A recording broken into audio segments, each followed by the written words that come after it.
जरी अर्ज दाखल केला, बहुसंख्य कार्यकर्ते आपल्यासोबत आहेत, काय सांगाल? गेली 17 वर्ष मी भारतीय जनता पार्टीचा एक निष्ठ कार्यकर्ता आहे. त्यामुळे मी कार्यकर्त्यांच्या आदराखाते वारंवार ह्या लोकांनी पक्षाने मला डावललं केली. कार्यकर्त्यांच्या आदराखाते मी पंचायत समितीचा अपक्ष उमेदवार करत आहे. का अन्याय झाला तुमच्यावरती असं वाटतं? काय पक्षाला माहिती. पक्षाकडे मागणी केलेली का? पक्षाने अन्याय केल्यामुळे पक्षाकडे मागणी केली होती. मग काय जे इच्छुक न होते त्यांना उमेदवार दिले. जबरदस्तीने करून इच्छुक करून उमेदवार दिले. ह्याच्या मागे कोण आहे असं वाटतं? गावातले सरपंच आणि 2 व्यक्ती.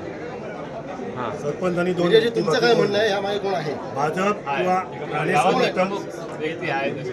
कोण व्यक्ती, नाव काय त्यांचं? नाव आता वेळाला सांगायचं. वेळाला सांगा. उमेदवारी आपण कायम ठेवणार आहात की कायम ठेवा. कायम ठेवणार. नोंदणी झाली तरी सुद्धा आपण कायम. हो.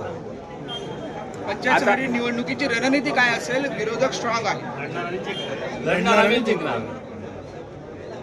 ठासून जिंकणार. तुम्ही कुठेतरी जुन्या भाजपचे कार्यकर्ते असल्यामुळे तुम्हाला डावललं गेलं असा काय त्याच्यातलं हे आहे? असं काय म्हणता येणार नाही. राणेसाहेब आमचे दैवत आहे, प्रमोद चेटार आमचे दैवत आहे. त्यांच्या अध्यक्षतेखालीच आम्ही निवडणूक लढलो आणि मी भारतीय जनता पार्टीचाच कार्यकर्ता आणि भारतीय जनता पार्टीचाच कार्यकर्ता राहणार आहे. एका पक्ष सोडत नाही. निवडून आलो तरी मी भारतीय जनता पार्टीचाच असणार. पण तुम्ही उमेदवारी अर्ज दाखल करण्यापूर्वी तुम्हाला थांबवण्यासाठी काय मनधरणी करण्यासाठी प्रयत्न आले झाले? होते. मग त्याची काय चर्चा झाली? नाही काय नाही. कार्यकर्ते ऐकत नाही तोपर्यंत. कलमठमध्ये भारतीय जनता पार्टीच्या पक्षामध्ये बंडखोरी झाली म्हणावं लागेल. हो असंच समजा.